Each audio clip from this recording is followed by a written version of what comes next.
Good morning. This is the New York City Board of Standards and Appeals Public Review Session for June 22nd, 2015. We'll begin with the special order calendar decision items. Item number 1, 15004BZ, 129 Elizabeth Street, Manhattan. Okay, with this one, the applicant submitted a letter from the broker, from a broker stating that small units have less market value, but didn't value the difference. This is all about the impact of the loss of 26 square feet per floor from the adverse possession claim. That really wasn't responsive to our question. But one of the other things, at the last hearing, we asked for two things. One was to reduce the height of the overall building by 3 feet by bringing the second floor down to a 9-foot floor-to-floor height and the mezzanine by a foot. We didn't get a submission on anything. And then Commissioner Otley Brown can be more specific about what we asked for in the financials. We also didn't get that. So I think we have to defer this decision. Yes, well, we basically made a statement that we felt that their opinion that the sizes of the apartments was too small was just anecdotal, and so what we wanted was some kind of statistical background on the size of the apartments in that neighborhood so that we can know whether or not that was a valid statement. And instead what we got was a broker's anecdote, and what we really needed to get was some sort of statistics, for instance stating that, you know, in these 4 or 5 new developments in the general area, average 2 bedrooms were 1,700 square feet to 2,500 square feet, and therefore the 2 bedrooms at this site fall short, and the average studios that sold in those same developments were 700 square feet to 800 square feet, or some number and a range, and these fell short, and so therefore the additional loss of 26 square feet would negatively impact these sales prices even further because they're already undersized. And we didn't get that. We just got generalities, which we could have written ourselves. Mm-hmm. Okay, anybody else? Okay, so we have to defer this one unless you can make a very fast submission. Okay. Item number 2, 5106BZ, 18802 Union Turnpike, Queens. Okay, so the applicant provided a DOB letter of completion for the sprinkler system at the cellar and first floor and plans showing disabled access through the gym at the center of the building. The way that works is you go into the gym and take the elevator to the cellar, and then there's this circuitous route from the cellar into the dance studio. I can't really opine on whether DOB would find this satisfactory, so I would rather just defer to DOB whether they think that that's adequate. They did provide an explanation of the status of the removal of the ECB violation against the adjoining retail space, or at least one in the building, that's responsible for holding up the PA permit, and I think they're really working on that. So. And that's not really in the control of the applicant. So I'd be okay with this on condition of the DOB sign off for the disabled access and the PA permit. Great. Anybody else? That's good. Okay. Continued hearing items. Item number 3, 54556BZ, 2001-2007 Williams Bridge Road, the Bronx. Okay, they provided photos of the installed landscaping, which I thought looked pretty good.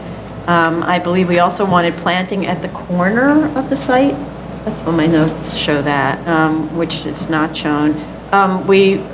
They requested that retention of the 39-foot wide curb cut on Williams Bridge Road and provided an engineer's letter stating that it won't interfere with traffic patterns. It was a pretty careful analysis. So short of DOT getting in on it, I thought that was a good analysis. We do need a resubmission of the plan to show the location of the wide curb cut and the distance from other curb cuts and traffic patterns.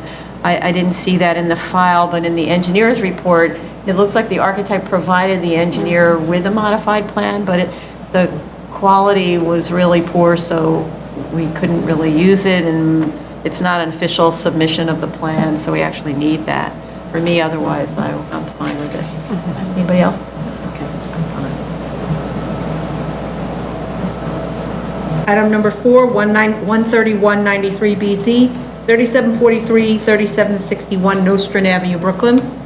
Okay, with this one, I was a little confused by the cover letter. It both requested an adjournment and submitted all this material, so I don't actually know, are we hearing this or are we adjourning this? I don't know, so assuming we're hearing it, because there were a lot of materials submitted, they revised the statement of facts and the compliance chart as requested, and provided, as requested, the letters of substantial compliance. With respect to our comments about the shabby appearance of the site, the owner states that all of these things, the fences and the wall of the adjoining building are under the control of the adjoining owner. But normally, if you go to contact an adjoining owner and say, I'd like to paint the wall of your building and I'll pay for it, the answer to that is often yes, please. So I don't understand the refusal to contact that neighboring owner. I'd like to know that that was done because the graffiti is very unsightly, and that was one of the terms of the prior approvals, and also, I believe, the community board's comments. So then the next is that the fence under the control of the applicant is rusted and it should be painted, and all the razor and barbed wire removed unless they have a good reason why the razor wire shouldn't, or the barbed wire shouldn't be removed. The plans were revised to show removal of the stacker, parking for 5 used cars, 4 awaiting service, and 3 others that are in an enclosure for an unknown purpose. Are those staff cars? What is that? They should show the curb cut lengths and the distance between the curb cuts and from sidewalk fixtures such as light poles, fire hydrants, etc. Show that on the drawings. I assume also that vehicles awaiting repairs in spots 11 and 12 are moved out in the event someone wants to access a used car in spot 1 and 2. They would crash into each other if you actually tried to maneuver this. The traffic plan shows a different parking layout, so you need to coordinate those drawings. And also, the 2009 plans show that there were cars parked along the northern property line. Is that still proposed because it's not shown on the drawings? And they never answered our question about whether gas is still sold here, because apparently there were cones in front of the dispensers on the site visit. And then with respect to the kinds of used cars, no junk cars, these would be used cars for sale. And we need photos of the cleaned up site with plantings replaced as needed and the stacker removed to match the plans. Yeah, they say that they removed the lift, but the photograph actually shows a car in the air. So just wondering. Oh, yeah, it does. Yeah, the tires are shown somewhere about 6-7 feet in the air, and I don't think they levitate, so. When I visited the site, actually I saw the cones on the photos. When I actually visited the site, I bought gas. Oh, you bought gas? Okay. But the problem is that when you pull in, only one side of the pumps is accessible. So if your tank is on that side, on the other side, you have to make this weird turnaround. And that's because there's so many cars on the site that you can't access the other side of the pump. And even in the photos now, there's like old antique cars on the other side. So it's not really safe. It's very unwieldy. When I was there, I counted 30 cars on the site. And they had 2 used cars for sale on the street with flags. And I realized the problem with the station, when you're in front of the office, there's a sign there that says, "We buy used cars." So they buy used junkers. Most of the cars had no plates, and then they try to fix them up and sell them. But the site, as far as I was concerned, is a mess. And when was this visit? This was in March. In March. So they need to show us photos of a beautifully clean site with none of that activity anymore. Right. Okay. Okay. Item number 5, 31806BZ, 4905 Astoria Boulevard, Queens. This is a request for adjournment. Yeah. Item number 6, 4208BZ, 182 Girard Street, Brooklyn. Okay, this one, they reviewed, there was a systematic submission of the DOB review and the BSA approvals. I appreciated that. It was a lot easier to understand what went on and what's going on. However, the architect's argument that this is not a substantial development is, for me, very hard to believe, since the project created a mansion out of a little bungalow. The cost estimates seem very low, and they're very close to creating substantial development, so, you know, I'm kind of suspicious about that. But nevertheless, the drawings don't show where the location of the electrical and mechanicals. They're just not shown on the plans at all, so they need to be above the flood elevation. And I notice all the HVAC systems are outside, so they're not above. They're sitting on the ground or on a tiny little riser. The flood zone indication on the architect's letter and on the statement of facts and on the drawings are all different. The DOB approved plan shows zone AE, NAVD 11. I saw zone Z, zone X, and zone something else like AV or something. There was like a big choice. There's only one right answer. You need to show on the BSA proposed plan what the architect states in the letter of September 29, 14. So that was the whole subject from the last hearing, is to show us the difference between what was approved by the BSA and what is proposed. The proposed plans also show the wrong elevations for the first floor and are not expressed in NAVD 88. They also show the site is in Zone X, so that's yet another set of options. You have to provide, you should provide a copy of the preliminary firm that applies to the site or other information so that we can know for sure that you're in the right flood district. The drawings that are proposed should match the DOB approved drawings. Make clear, though, what the heights are above the base plane also, since the last approval was measured above the base plane, so it should be both NAVD 88 and base plane measurements. It actually, based on those drawings, looks like the first floor on the proposed plans is 2 inches below the base flood elevation. I'd like Commissioner Montanez to verify what I saw, hence 2 feet below design flood. I'm very confused by that, and I can't imagine why anybody would want to do that, why you would want to be that far away from doing the right thing in some place that's right near the water. You're like a second away from the water. And just in sum, I think one of the reasons we're so confused is the architect doesn't come to these hearings. If we could have the architect, then we could address these questions directly. Somebody else? I think, well, one of the problems we have is that we don't have a set of plans that we can stamp that accurately show the changes that have been made. They're giving us the original plans with bubbles, and it's not clear what they are intending to do. The plans they gave us, which were based on our approved plans, show the first floor at about the base flood elevation, but in their papers, they're saying that they're raising it to the design flood elevation, but that's not shown.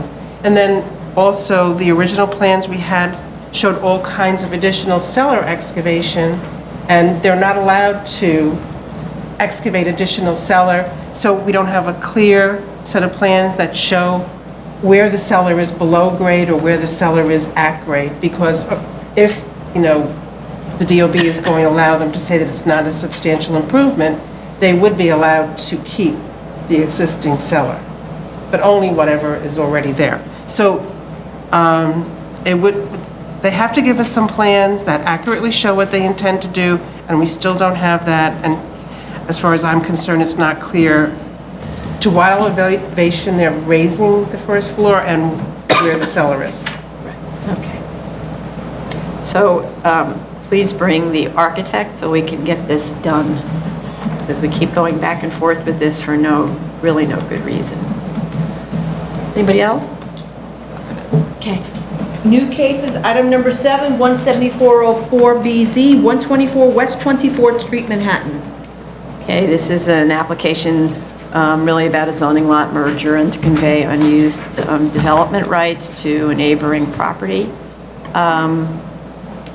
I thought it was an extremely thorough review of the prior application and of the feasibility study that happily included the value of the TDRs in the land values and which values were carefully considered by the board.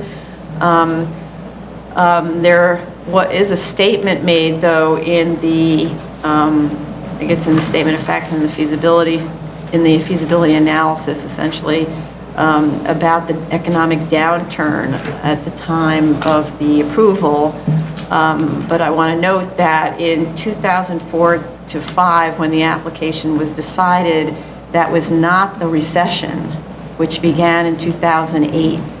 It was a period of steady upward growth and recovery following the 2001 downturn. It was also the period when famous old hotels were being converted to residential use to capture the thriving residential market. So that needs to be corrected because that's just factually incorrect, what's stated there. It was also a period where transferable development rights were extremely valuable in some markets. I researched this a little bit. In 2005, the New York Times reported development rights sales for an apartment tower on 60th and Park of $430 a square foot. And high-end prices prior to that were $200 a square foot. However, I do understand that it's a different market, 60th Street versus 23rd Street, I guess. Yeah, 24th, 23rd. However, that should be discussed. The market conditions obviously have changed enormously in 10 years, and it's now well known that TDRs have tremendous value even in M districts for hotel development, and that could not have been anticipated in 2005, and I think that needs to be discussed further by the applicant. As pointed out by the applicant, this case is distinguished from Bella Vista in that the proposed TDR transfer will occur 10 years after the grant as opposed to 3 years in Bella Vista, and the development site was not and is not under the control of the original variance applicant, and I actually checked on Acris myself and researched back through the corporate ownership and found no similarity in ownerships. So, any other comments on this? No? Appeals calendar, continued hearing items, item number 8, 16314A through 16514A. Okay. 502, 504, 506 Canal Street, Manhattan. Okay, this is kind of a troublesome application on so many levels. So before we get into the details on the application and what we were trying to do, and we thought we were kind of wrapping this up, I wanted to note that we discovered in the last couple of days that 2 of the units out of the 3 little townhouse units are rented and occupied. That's outrageous on so many levels and is a direct danger to the tenants. That's why we've been working on this so hard for so many hearings. This is the 6th hearing on this, trying to work out how to protect the tenants and how to enable this occupancy of residential use on the ground floor, when really intuitively the answer should be that you shouldn't have this use. And so working through all of these details and then finding out that the owner has such total disdain for the process, I just don't even know where to put that. It's the worst of all of our applicants where you just ignore the process. So And that started way before, because the construction went ahead before we completed this process also, and I know that it was listed for rent when we started even looking at this. So there was also disdain because it was assumed that we would approve even before there was a submission. So I'm just wondering, why did you come here if you were just going to ignore everything about this process and just perform illegally?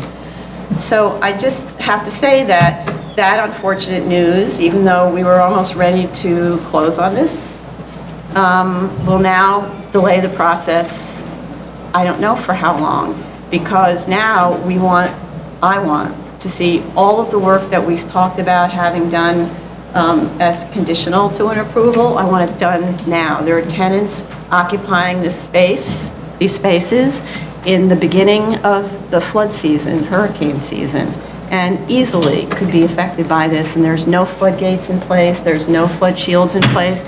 The tenants, as far as we know, were not advised of their risks. And so all that's going to have to be addressed now.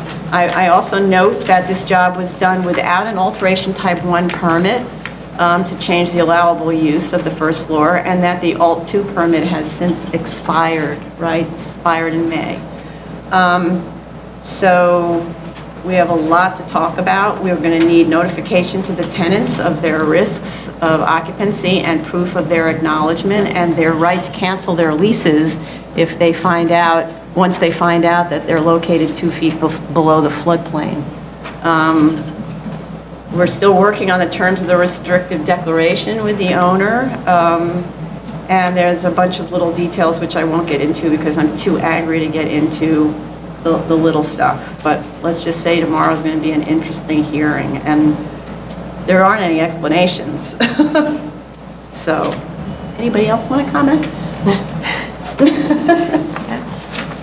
That pretty much covers, I mean, I think we all had our lists of things that we wanted addressed, but I have to echo your sentiment that to sort of blithely go ahead and lease those spaces knowing the issues that were involved, setting aside that you are issuing and allowing people to sign leases in a space that A, is not permitted to have that use in it, and thinking that would be okay, but added to the fact that these are serious issues, and you were talking about people's where they're living and where they reside and where they have their valuables and they have their families. I think you would want to take more of an interest in sort of the people's value, and it's sort of like you're just not taking into account the value of a person. So that bothered me tremendously. I want to get that on the record. Yeah. I would just like to know how they intend to renegotiate the terms of the lease if they haven't informed them, because there's a lot of restrictions and a lot of conditions, and I wonder if that's feasible. Right. Well, the other thing I wonder that's feasible, for instance, one of among our many requirements was that they were going to go in and install sump pumps in this crawl space that were going to, for lack of, drain into the sidewalk. So that requires construction in the crawl space, which requires entering into the units and going down through these little trap doors. The next was that it was supposed to be flood-proofed with a waterproofing material that went to the level of the design flood elevation, right? From the cellar up. So, unless they did this already and they can prove it with photographs, because I no longer believe anything, they're going to have to tear out the sheetrock and put in all of that waterproofing material and put it back. And how do these brand new tenants, who, by the way, are spending either $20,000 or $25,000 a month on these units, how are they going to feel about that? So, not to mention damage to the flooring. I mean, you're tearing out the sheetwork, damages the floor, damages my stuff, dust, all that. So, kind of good luck with that, because this is going to take a long time, and I expect lawsuits, and you may never get your approval, and it's your own fault. What can I say? Okay. Item number 9, moving on. Item number 9, 320 14A, 125 West 97th Street, Manhattan. Okay. Okay, so with this is the open space issue on 97th Street. And the property owner's submission reiterates what we discussed in the last hearing and states clearly that the key terms amendments of 2011 did not change the requirement that open space be measured based on the entirety of the zoning lot, and that even if they had changed the meaning, the key terms amendments, the construction of the 808 Columbus building prior to 2011 vested the right to apply the pre-amendment regulations to the zoning lot.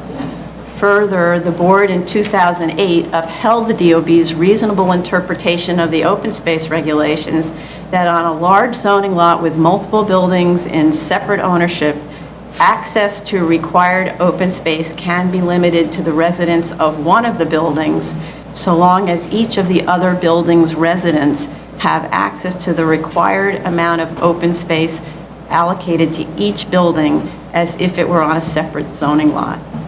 The appellant's reply seems to misunderstand the subtle distinctions in this arcane world of land use between a DOB zoning determination about whether rooftop area can be used to satisfy open space requirements and the zoning resolution section 11-331's provision for vesting rights. The statement of the opposition from PS 163 had concerns about traffic, construction noise, dust, and hazardous materials, none of which are within our authority to review under the current interpretive appeal concerning the definition of open space in the zoning resolution. They also attached the Article 78 now underway that challenges the approval by the New York State Department of Health of the nursing home, and the outcome of that case and the issues being litigated in it are not relevant to our consideration in this appeal. Anybody else on that?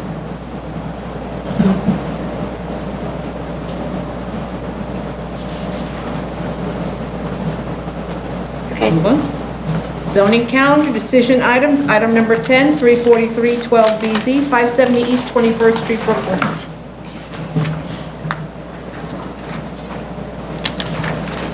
Okay, with this one, they submitted as requested an updated EAS with the requested corrections, and they submitted a revised plan showing planting at Ocean Avenue, on the Ocean Avenue frontage of the building, but none at the sides, which I thought is what we had asked for. So I'd be willing to vote on this, but condition approval on shrubbery and trees being planted along the perimeters of the side and rear yards, and that they'll just work that out as a landscaping plan. Agreed. Okay? Item number 11, 155 13BZ, 1782 1784 East 28th Street, Brooklyn. Yes. Let's see. This was an application to permit the enlargement of an existing synagogue in a residence zone. I don't think we were expecting anything. No, they from did that. submit revised plans, and they Did they? discussed how it's going to be, the 3 residential units were being converted to 2 rabbi residences. Oh, yes. And I'm they sorry. noted you Yeah, they did. 4 on the plan. But I think that we had asked, we not only had asked them to do that, but that they had satisfied our request. Did we have anything further to discuss on this? They just clarified the parking calculations, Yeah. that it was based on the simultaneous use of all 3 sanctuary spaces. Great. So does that mean We can good to vote go? now. Yeah, Yes. it's good to go. Continue, yeah. Sorry, I had not had a chance to take a look whether they had submitted enough. Okay. Item number 12, 127 14BZ, 32-4100 First Street, Queens. Okay. With this one, they corrected the statement of facts and explained that this will be a complying front yard pursuant to the TPPN of January 2014. provided a DOT letter is obtained, so we could condition approval on them obtaining the DOT Right. letter, and then we're good. Item number 13, 238 14BZ, 9800 Franklin Street, Manhattan. Okay, ditto with this one. They submitted a revised drawing that shows the condition about the composite window wall attenuation of 28 dBA and alternative means of ventilation. And so we can condition approval on those terms, but it's also stated on the plan, so that's belt and suspenders. Item number 14, 264 14BZ, 436 East 149th Street, the Bronx. Okay, they did provide acoustical notes on the plans and photos showing that there is, because this is a legalization, there is a hung ceiling in the group fitness area on the first floor, but no hung ceiling on the second floor where the treadmills and the bikes are. The note refers to dBA levels, but not to vibration. In this case, I would condition approval on their agreement to control vibration levels from any source so as not to disturb other building tenants, and if indicated to install hung ceiling in the equipment areas. This is an Equinox, a Crunch, so it's not particularly a noise source, but sometimes we find that the treadmills cause problems. So as long as that's a condition to the approval, I think it's okay. Anybody else? Item number 15, 270 14BZ, 203 East 92nd Street, Manhattan. Okay, with this one, they provided revised plans with the acoustical details showing floating floors and ceilings, but the plans don't show to where the details apply, so it's a really good set of details. I really wish that the applicants would understand that actually we're really skilled with reading architectural plans. The architect actually indicates on the drawings where every one of those details applies. Otherwise, it would be guesswork on the part of the contractor. We wouldn't know where to put what. So please submit those kind of drawings. It's much easier for us. We also asked, sorry? Go ahead, no, I'm sorry. Yeah, we also asked the applicant to clarify that there's no residential use on the seventh floor, so we still don't really know whether there's no apartments there and just mechanicals on the sides, or that it's a mechanical floor. But my bigger concern is there's a school below the fifth floor, so impact noises really matter here. So we do need to understand where the acoustical measures are being taken. And we are also awaiting an amendment of a note with respect to the environmental restrictive deck on the plans. That wasn't updated. So between all of those, maybe we're not ready. And that just an addition for the vibration and noise concerning the school, not only tell us what their plans are in terms of mediation of noise or vibration, but what the standard is and how they plan to meet it, because they probably have some standard that they have to meet when it comes to like a school facility or something like that, right? So, not just show us what they're doing, but how they meet particular standard. That's true. Okay. Don't rattle the kids out of their chairs. Yeah. Okay. No kids on the floor. Item number 16, 335 14BZ, 1065 Avenue of the Americas, Manhattan. Okay. They didn't submit the acoustical details on the box within a box as we requested, but I believe this is Soul Cycle, and we looked at a number of Soul Cycles before, and I know that that's their kind of modus, is these box within a box. So I think that we could do this as a conditional approval based on a floating floor and ceilings to acoustically isolate all exercise rooms to prevent structurally transmitted vibration, as well as to confine noise levels to within the space. I feel a little differently about this one because I know that this is their standard construction method, and that all the drawings are produced by the same group. So Does So anybody they'll else? amend their drawings to show that, or give us a letter, or? Well, so this is, we closed this, so they could, so we could condition the approval on the resolution. And it'd be great if they could put a fast note on the drawings, but they would need to do it by today. Otherwise, we have to defer. Okay. Continued hearing items, item number 17, 15311BZ, 2711 30th Avenue, Queens. Okay, on this one, they provided a May 20th cost estimate to replace the deteriorated fencing with wrought iron at the front and chain link with slats at the sides and rear, and to remove the rear metal deck. We'll wait. Oh, yeah, okay. We won't close on this until we have a receipt of photographs showing the work is in place. Did we already close? No, this is continued. They're not adjourning this? They didn't ask for an They gave us an adjournment. invoice for the work. They just gave us an invoice I and must said have- that they'll come back. I'm not really sure why we were hearing this. It could have easily been adjourned, and Yeah. we don't really need to be in Maybe they should hearing. give us a schedule of when when they intend to Actually do finish. the work. Yeah. We also need the plans revised to show the proposed work, and also the detail on landscaping. I want to understand how many shrubs of which type, so that that's the way that you can monitor whether they're complying with the approval. We also asked since March for a clarification about the shed and the corrugated barrier that's adjacent to the residential structure. Maybe that's the shed that the deck that they're talking about. I think they're That's the taking deck that they're down. removing. Okay, Yeah. so, all right, so we could call it a shed, and they're saying it's a deck. And there's this corrugated barrier, which was so attractive. Basically, the submission wasn't responsive to our comments. We had a lot more comments. And, we should talk in the hearing about how to speed this up, because it's just dragging on for no reason. Okay. Item number 18, 5-14BZ, 1807 East 22nd Street, Brooklyn.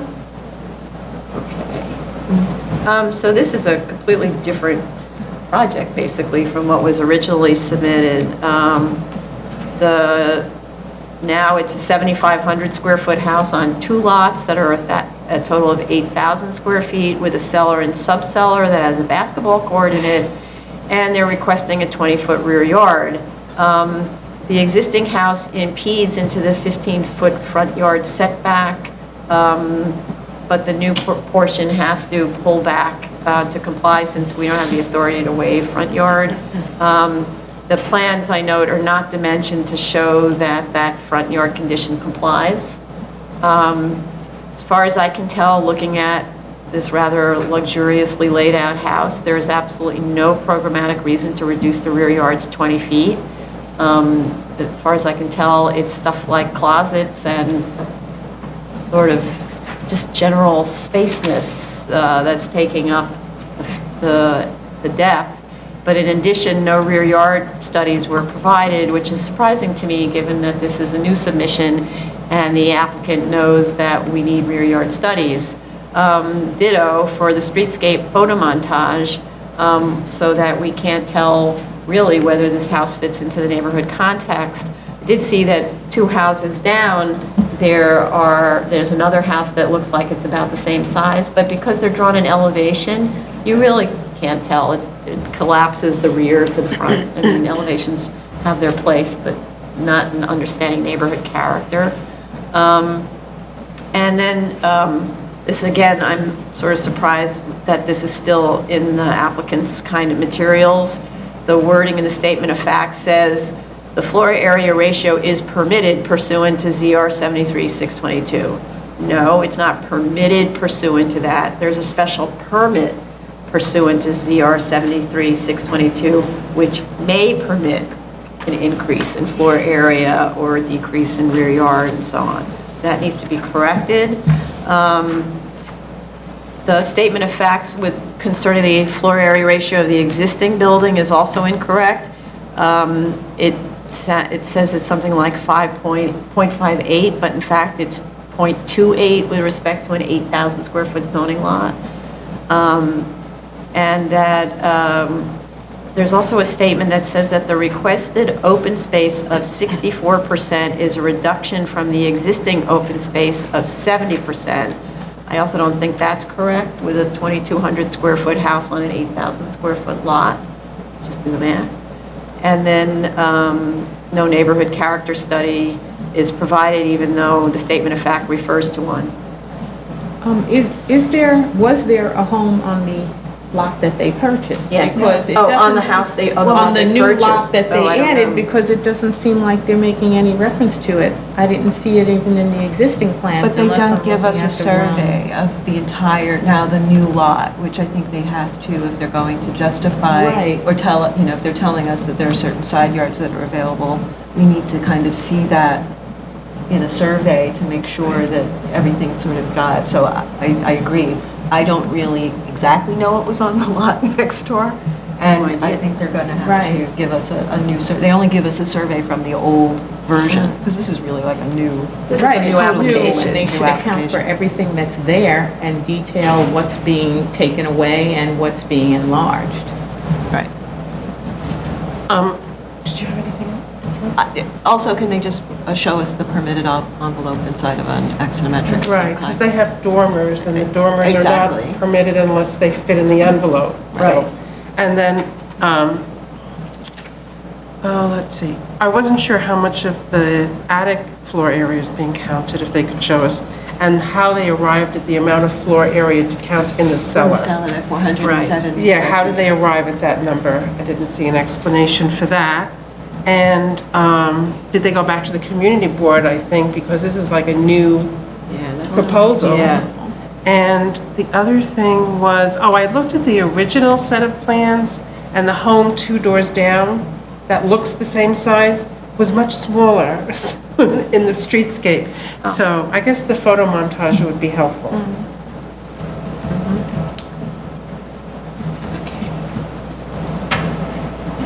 Okay, so, I mean, going back to the community board, that's a big one, because it takes time. So, in other words, step one, they should go back, because it really is a totally different application. Okay.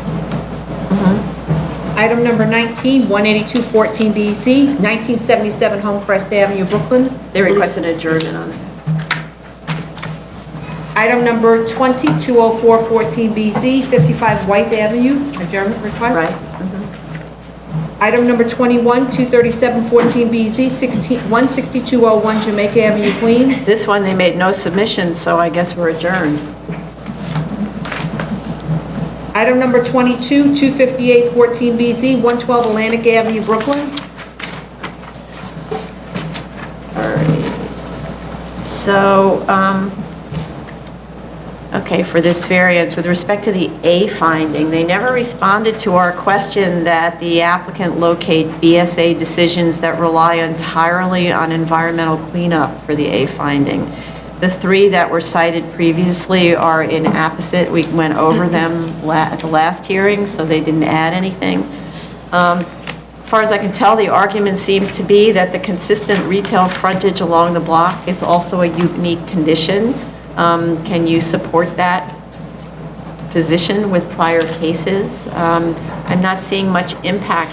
In addition, and I'd like Commissioner Montanez to speak about this in more detail, but I'm not seeing much impact from the site's specific use as a gas station. It seems as if most of the contamination was previously remediated.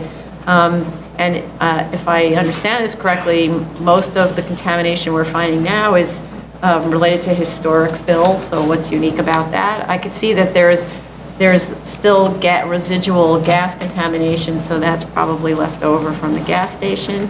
But also, I'm curious that there's a cellar, which they've argued is necessary because they want to have this parking, which is essential to the marketing and marketability of the units. So you're removing the fill to get to that level anyway. So it seems to me the only additional costs are the disposal of the contaminated fill, in which case that can't be, that's certainly not $1 million and change. Otherwise, it's double dipping. I also noted that there on the cost estimate, there were almost 5,000 cubic yards included in that cost estimate for excavation, removal for excavation. And then there's also, separate from that, the cost for remediation, so that kind of looked like double dipping of the removal to me. And I'm, questioning whether any of this is unique to this site. The boring reports indicated no issue with respect to bearing capacities. And I also saw that the supportive excavation is in the remediation costs for almost $645,000. And then there's also sheeting and shoring in the general estimate, so I couldn't tell whether, is that the same? No, what they did was they have a column with the hardship, and then they have another column without the hardship. But they have the same 645,000 In both. in both, so it's not a factor. It's not a factor, but it adds up in total to the million and something, no? Well, then what they do to find the hardship is they subtract Oh. one from the other, so it doesn't factor into the hardship. Okay, it doesn't factor in, but that's the other question. Is it double dipping because there's excavation in the cost estimates, not for the remediation, but for the general construction? Right, but here they don't have excavation, they just have the soil removal and disposal. So removal from the site is what From you the mean? site. As opposed to They didn't digging, include excavation? excavation here. Okay, but we should clarify that that's what is intended. And also the sheeting and shoring versus there's also sheeting and shoring in the general estimates. Is that different from supportive excavation?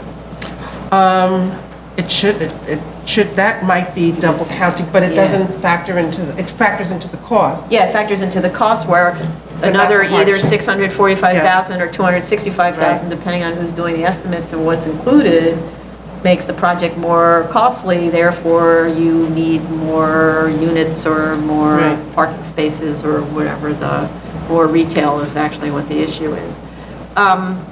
Also, in the prior hearing, we asked them to discuss the extent to which excavation would not be needed if there were no parking in the cellar or the cellar were smaller. We actually asked for a version with no cellar.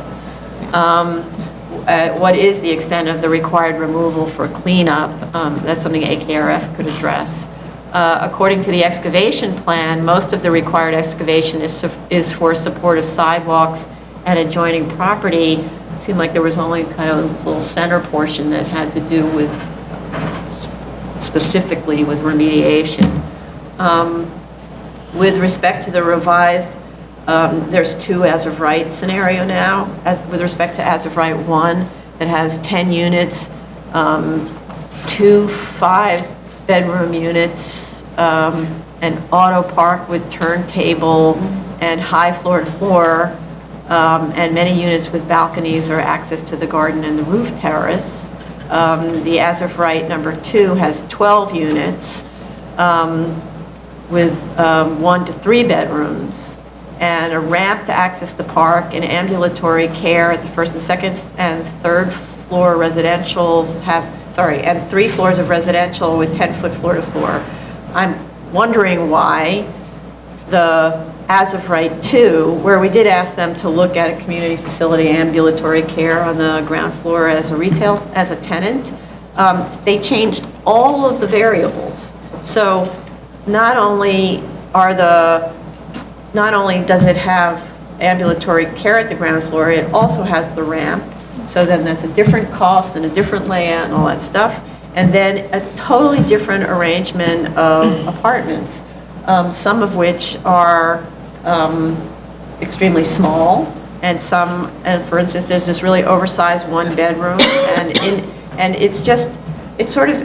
there's no penthouse, there's no roof access, there's no consistency so that we can see what the change is between these. I think that was, go ahead, really strangely manipulated. Well, we asked them also asked for a number of corrections to the financials, and although they did work on the residential sales price, the prices are still low.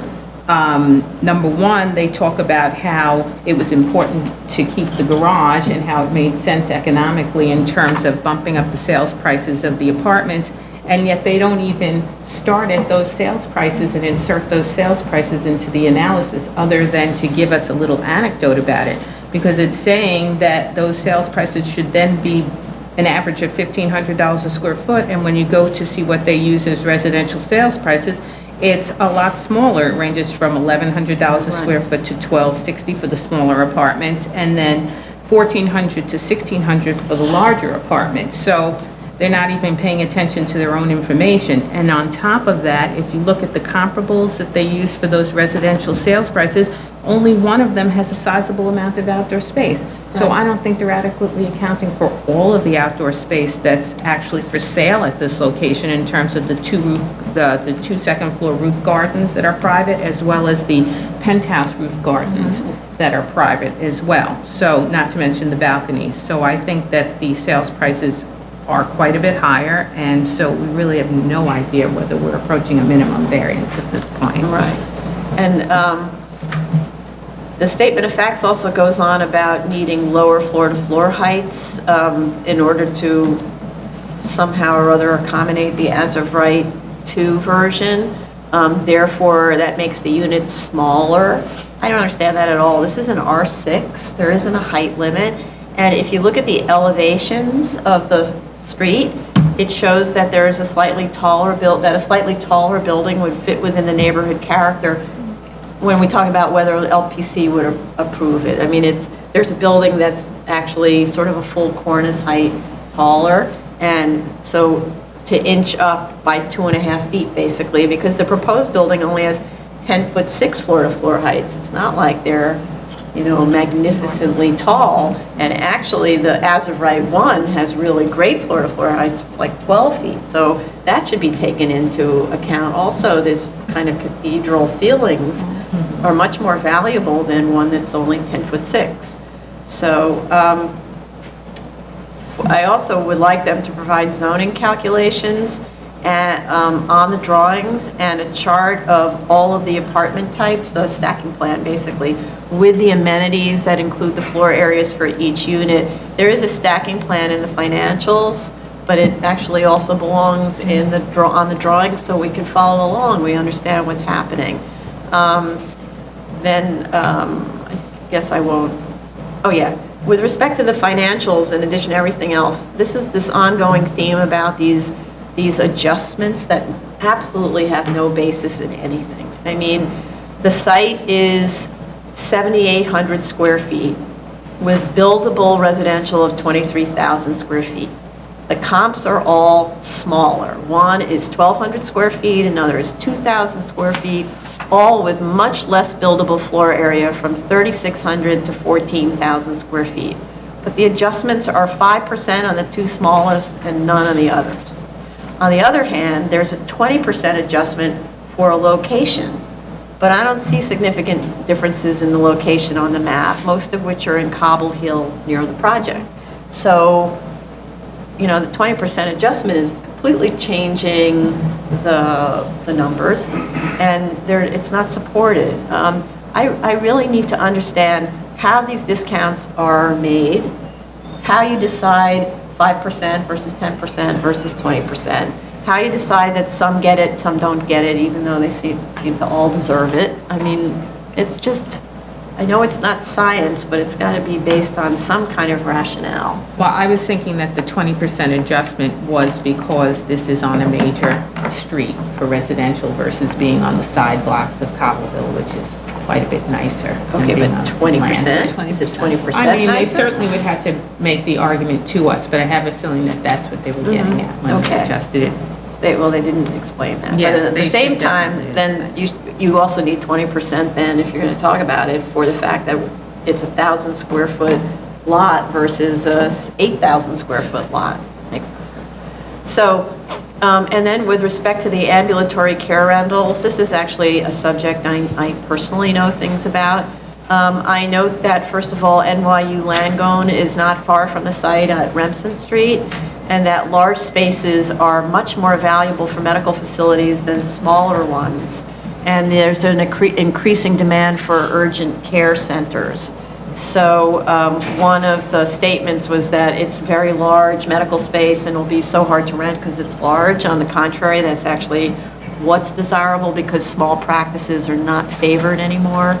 And in light of the closure of Long Island College Hospital nearby, which of course might be eventually purchased by another hospital, I don't know, but it could also become a development site for an apartment building. There could in fact be higher demand in the area for urgent care centers. I'd like to know what the source of information was for the assumptions about the marketability of this space, and if, as they argue, the space is too large as planned for the market, then why was it planned on 2 stories? Then just do it on 1 story and make the other residential. With respect to the off-center location of the site, as stated in the report, Google search shows the area is filled with medical offices. I don't understand what's off-center about this site. It's in the heart of Cobble Hill and Brooklyn Heights, the intersection. And they also say the location of the space in the building. I don't know if they're talking about the subject site and whether that's viewed as a positive or a negative because it's located on the 1st floor. Is that good, bad? I think it's good. It should be located on the First floor. It has to be by law located on the It's first the floor. first and second floor, First and right? second Yeah. floors. But that was one of the comments, the location of space in the building was taken into account for discounts, for adjustments. So what? And I didn't see actually how that adjustment appears on the chart, but it was mentioned in the analysis. And this just goes again to, I don't understand how these adjustments are determined. There's no information about the location of the spaces on the comps, and there's no description of offering on the comps. It's just a picture of the location, and we don't know how many square feet, we don't know anything. So, and then there's more and more and more about that. Cost of parking and impact on the boundary. I guess so we can talk about more of those things at the hearing, because I just go on and on. Well, I Okay. had some comments about the environmental study.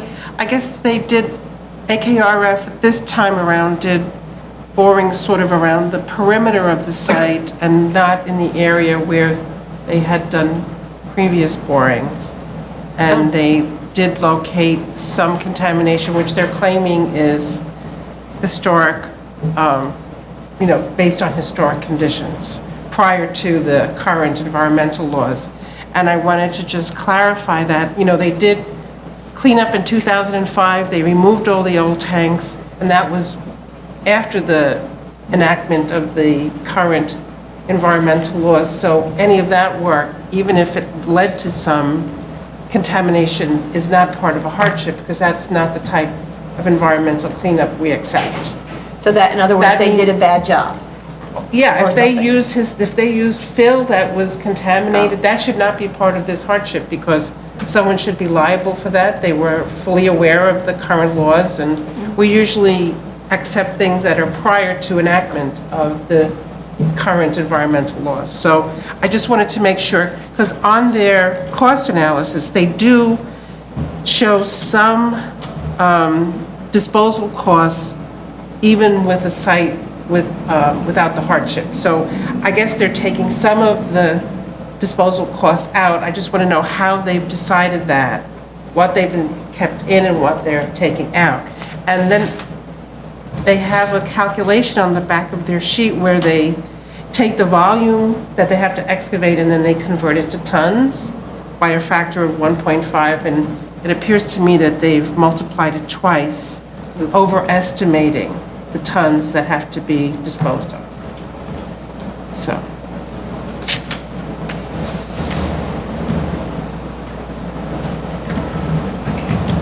Well, okay. So what's kind of crazy about this is a very small variance, but the problem is you can't have a variance without an A finding, and we're struggling with the A finding here. So applicant needs to do a much better job getting us there. Okay. Item number 23, 324 14BZ, 198-30 Jamaica Avenue, Queens. Okay, those plans were revised to show 7 spaces for cars awaiting service and 5 spaces for used car sales. The planting shown on the plan, there's planting shown on the plan, and the number and type of shrubs and trees and where located, distributed needs to be specified. It's just, there is planting shown, but we just don't know what. So we need that specified.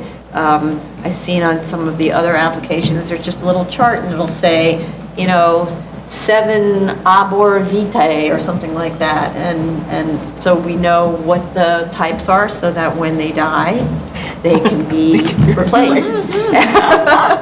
Because actually some of these photographs always look like, oh, that doesn't look like it's going to last very long.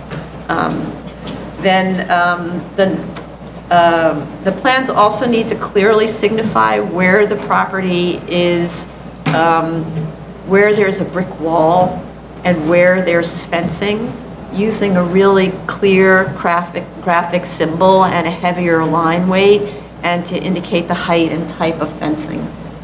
It's just that when you look at it, it's the little fence line that has the X's blends into the property line and you can't find it. So again, for future use, because this is a plan that will run with the history of the site, we need to be able to find the fence and find the brick wall and know where, and the shrubs, etc. The photo provided shows a chain link fence without a top rail. The fencing needs to be finished off with proper members and hardware. There's also some vertical posts that supported the barbed wire along the sidewalk that has to be removed. There's also photos that show planting was installed, but those photos reveal very poor maintenance on the site. So the planting is there, but it shows you how terrible the site looks. For example, the area behind where there's a wall is all covered in some kind of compound or something like that, spackling compound. That needs to be painted to match the brick. And there's lots of photographs showing falling and missing bricks. They need to be replaced. And the slat work around the trash enclosure looks like I did it. In fact, I did it after a hard day and a lot to drink. It needs to be.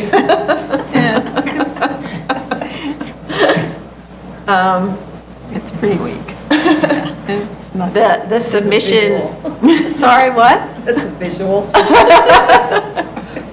The submission is really incomplete, and as we requested the statement of facts also to be revised to clarify a number of things, to coordinate the area of the building with the plans, the number of parking spaces requested, the days of operation, whether there's a basement present, which I know there isn't, we discussed in the hearing, but it needs to say it in the statement of facts, whether an enlargement is proposed, that they needed to revise the sign calculations, to provide a chart to establish continuous usage, operation, and flow of cars on the site, and the types of cars that will be sold. So that was a lot of open questions that didn't get answered. They also needed to mark off which of the spaces are for sales and which of the spaces are for cars awaiting service, which they didn't do. And I just think they should be aware that in addition to keeping the site clean, like in photo number 1, there's weeds and trash outside of the fence on the sidewalk. They should keep the whole area clean.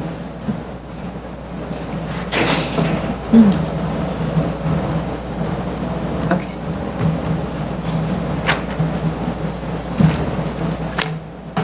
Okay.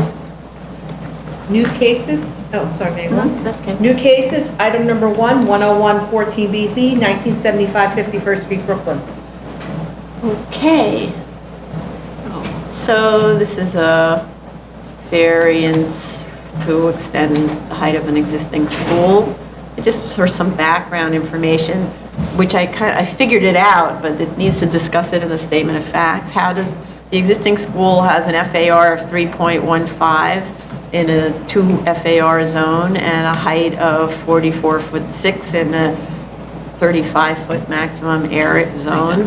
That needs to be discussed in the statement of findings, facts. The statement of facts shows the proposed distribution of grades on the different floors. That's for the proposal. I'd like to know how they're distributed today in the building, so we can compare what the current uses are to what the proposed. I'd like to know how many children there are in each classroom today, and how many in the proposed, and how many at each grade level. This should be shown on the plans. The building code occupancy allowances are different than the School Construction Authority and Department of Health allowances. These last two should be used rather than the code occupancy in calculating classroom occupancy. I'd like to know the age range of the preschoolers, which affects the maximum occupancies as well, because the Department of Health is very strict on number of children in a room according to age range. There was a programmatic needs discussion, which I thought was pretty good, but the drawings in it are not the same as the existing and proposed plans that were provided separately. So actually, it kind of did the program discussion a disservice, because I learned things only after I looked at the plans. First, I read the program discussion, didn't understand anything from the plans, and then went to the proposed plans and existing plans, and then sort of had a few aha moments. They all need to be the same plans. For example, I'd like to know on the proposed plans, what is the colored hatching supposed to be for? There needs to be a key. Why are there dots or lines or whatever? Also, it should indicate the age groups in each classroom. I noted there was some reconfiguration in the proposed at the cellar to increase the lunchroom size. I don't think so, but is there any construction proposed on the first through the fourth floors? In the program discussion, it should provide information on the size of the rooms needed to satisfy the deficiencies described. For example, how big does a science room or a library have to be, or a classroom for the preschoolers? Also, it seems as if there's new program, art, music, computer, being proposed. I'd like to know whether those offerings they already exist in the existing school, and if so, where, and if it's for all grade levels or just some of the grade levels. Ditto for the library and science curriculum. Is there already one? I don't see a library, computer, art, or music rooms on the, it's on the, I don't see them on the chart. There's a chart of existing rooms versus proposed. I didn't see library, computer, art, or music rooms on the chart. And I saw science lab that accommodates 15 students. I don't understand how you do that with so many, several hundred kids. The program description also says there is a need for art and music, but no space is allocated for that on the chart or the plans in the proposed. And then I'm curious, how does the classroom count go down as the students complete the third grade? So you have, I forget how many classes, it's 3 classes from the first to the third grade, and then it goes down to 2 classes from the 4th to the 12th grade. What happens to the kids? Where do they go? That was confusing to me too, because it seemed that they're telling us that they're actually going to have more children, and I was trying to figure out, well, if you're going to have more children, why, that's fine, but explain what happens to the children maybe who are aging out. Is that the issue, and you've got them going somewhere else? Aging out to what? Or maybe there's going to be another expansion in the future. Exactly. Right. So Or it's another not clear. school. Another school? They're moving some people outside. Or maybe there's more children in the classrooms, but that wouldn't account for the loss of an entire classroom. But then they tell us that they don't want to have more children in the classroom necessarily. Right, I'm so not that's clear. very confusing, and it's atypical of all the other schools we see, where they actually build in an extra classroom that they're not going to be using yet as the kids age into it. So this is the opposite, they age out. Out onto the, I don't know what. Okay. Also, as we ask for all the schools, we need a class schedule showing the room occupancies throughout the day. That's a way to determine whether all the classrooms are actually being used. The statement of facts goes on briefly about the practical difficulty and hardship of building on top of the existing building. But actually, this is an obsolete building argument, that essentially the building is too small for the use and needs to be expanded. You need to establish also why you can't maintain the required setbacks. But I do want to note that, for instance, it says that the reason the expansion has to be shaped the way it is because you have to follow the contours of the existing building. Penthouses never follow the contours of the existing building, so that can't be the reason. You're only adding one floor. So they really need to improve the rationale there. And then I do have more statements. Feel free to jump in whenever you feel. Yeah. I actually agreed with you on that statement. That was the first thing I read. I was like, what do they mean by it has to follow the contours of the existing building? They don't go into any detail. So I'm wondering if what they mean is that the building is going to be occupied, and so it's easier to construct a building where people are occupied if you follow it. In any case, they need to clarify that. So I absolutely agree with you. And I felt that the programmatic needs discussion was actually deficient in the statement because it doesn't really discuss how and why the current school is not adequate. I think they needed to document the square footage needs per student based on recognized standards, and they needed to show how the current space was deficient in that regard. And when you actually look at the table of rooms and the square footages, it looks like they make a statement that they need 20 square feet per school-age child and 35 square feet per preschool child. They don't cite where that comes from, even though we are aware of where it comes from. And it seems like the current school actually has that, which leads me to believe that that's not really the, yeah, can you put it back where it was? Thanks. It leads me to believe that actually what the problem is they want to expand. And that's fine if you need to expand, but that should be then what your discussion is, not necessarily that your site, your school is deficient for the people that you have in it. Right. So I think also that if they want to make the character finding, they need to discuss the surrounding story heights and the linear heights of the buildings within the radius. They have to discuss whether or not those other buildings have required yards and setbacks. They have to discuss whether or not this building will impact its neighbors in terms of light and air. They have to discuss the impact of 100 new students coming to this site in terms of extra pedestrians, cars, and garbage, and how that will affect the neighborhood. I think they need to show a minimum variance, a lesser variance rather, and show why that won't work. When you look at their needs analysis, I had a lot of questions in terms of all the different things they said they need. They said they need computer rooms. Each room has to be large enough to hold one class, and they need enough computer rooms to accommodate one class per week. That doesn't tell us how many computer rooms you need and what size they need to be. So they need to be more specific. They said they need 2 libraries, one for young students, one for old students, but in addition, they have a research room for high school students to get reference materials. In my book, that's a library, so that means they have 3 libraries. So they need to talk about that. They need to document, as I said before, where they're getting their figures of square footage per child, and it seems like they achieved it already, so it seems like it's just an enlargement. The facilities table that they place in the statement of facts doesn't match the one that's in the report, in the needs report, in terms of the number of classrooms in the existing versus the proposed. And if you look at the plans, it looks like they're not accounting for it. They're saying that the number of classrooms stays the same, yet in fact it looks like it goes down.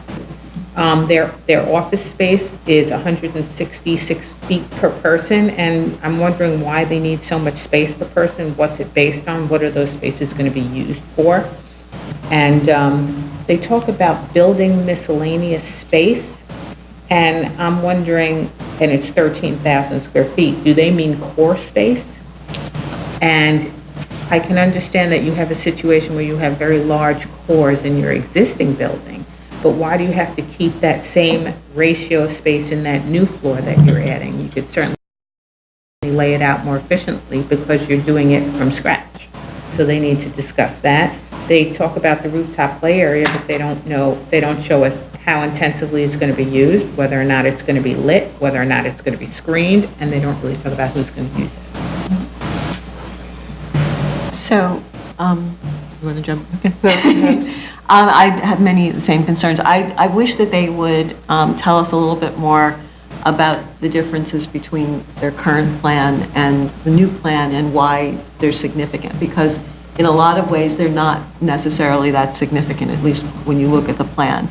I'd like to know what happens to some of the classrooms that kind of have disappeared from the current plan and haven't necessarily reappeared in the new plan in any way.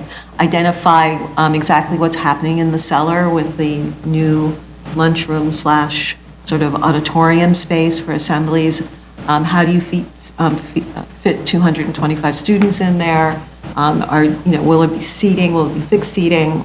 What's the program for that?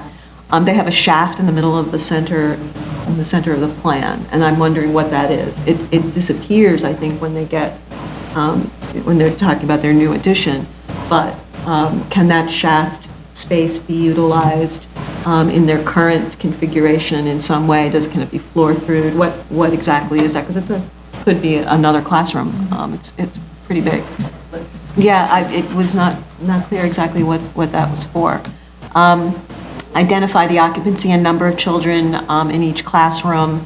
Give us a plan for that, an organizational plan for the classrooms. How do kids have simultaneous use in some spaces and therefore don't necessarily need 2 libraries, or that was unclear. Put the heights, yes, on the neighborhood study. If they could put the actual heights on the map, that would be helpful, as opposed to kind of having to toggle back and forth and figure out what the heights are. And include the residential building heights as well, not just big building, or what they consider buildings that are sort of the same height and mass as theirs. Their pie charts were really confusing, because it actually looked like the computer room would only be used like 1% of the floor area and of the time as well. So I'm not sure exactly what that meant. I didn't understand the cross-hatching. The dots were just indistinguishable for me, so they need to figure that out. How will the additional kids be handled in terms of operations, drop-offs? What's the impact on the neighborhood of all of these kids? And explain the play area on the roof. Is that actually a play area on the roof, or what are their intentions? So there was a lot of sort of confusing materials between plans and their written materials, and if they can sit down and figure out exactly what they want to tell us and how they want to tell it to us, that would be helpful. I don't think I have anything to add. Well, I do, let's see. I have about accessibility issues. There's an elevator in the building, but I note that unless there's the side entrance has a different access, you have stairs from the street to the first floor. So how do disabled kids get into this building? And then I just note that it says, they make reference to the C of O, which says there's 255 persons maximum in the cellar, and then they state that that's what the occupancy is of that lunchroom, but it's an oddly shaped space. Right. I'm not convinced that that's how many under a PA permit would be allowed there. They need to show us layouts of that space. Right, they have a PA permit currently for 140 students, so I'm not sure that adding that little L gets you effectively 150 more kids. I'd also like to see a rendered drawing of the facade to understand the quality of the addition and how it will be handled with respect to the existing building, because especially additions that follow the contours of the existing building, they can be terrible. So really blights on neighborhoods. So I would actually like to see how that is handled. I note also that the EAS seeker analysis on land use is not responsive to the seeker criteria of the impact of the proposal on surrounding character. They need to review the seeker manual and respond to that question. And then with respect to the busing, what is the busing situation? How do the children arrive and depart from the school? And are there play areas for the older girls? It seems like there's only play play area for little kids. Not sure. I guess that's it. Long list. Item number 2, 316 14BZ, 115 Hayward Street, Brooklyn. Another yeshiva, this one in an individual landmark. I want to know, there was a lot of discussion about Landmark's review of this project, and I'd like to know what the status of it is, because there's quite a large structure being built behind the building that's visible from the street. So is Landmark's okay with it? I need to know the status, because we may be reviewing something that's not approvable as far as Landmark's is concerned. And working with the staff at Landmarks isn't necessarily the same thing as getting approval. I would like to see side and rear elevations of the existing and as of right building, because it's really not clear what the effect of these additions are. You could just provide the rendered elevations that were supplied to LPC, which requires much more information than what we got. So we should get all of the elevations that were submitted to LPC. And then I look at the growth chart. It talks about 1,076 students, whereas the language in the statement of facts talks about 900 students. So it's almost 200 more students. What's the proposal for? We need a programmatic needs analysis explained much more clearly. We have, I do understand we have grades 1 to 7 with 30 boys per class and 4 classes each.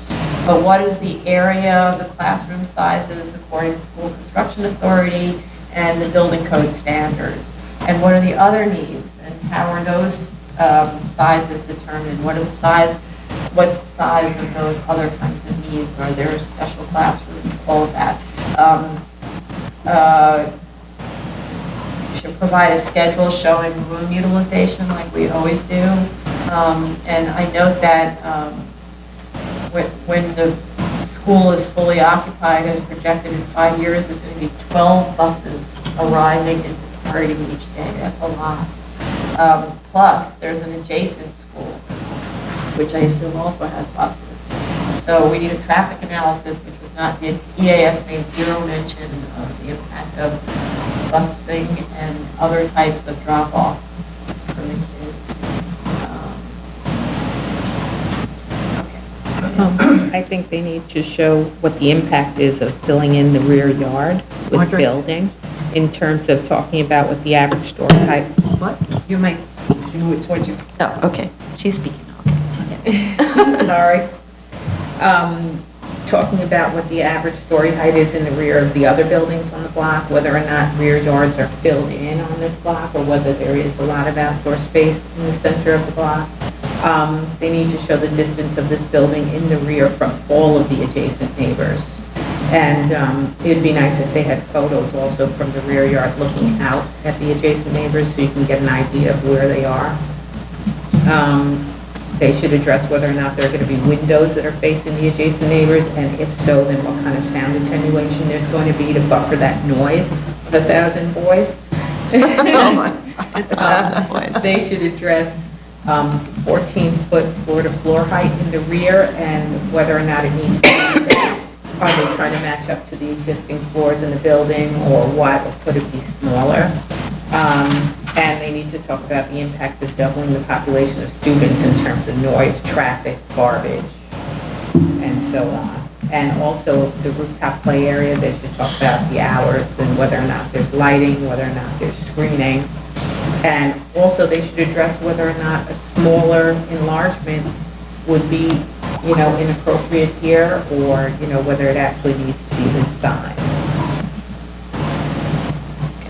Anything else?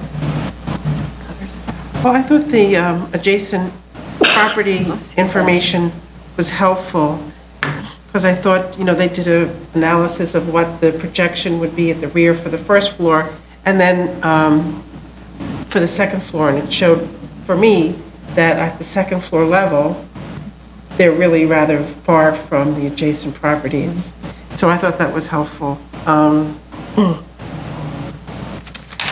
actually thought it was a pretty good analysis.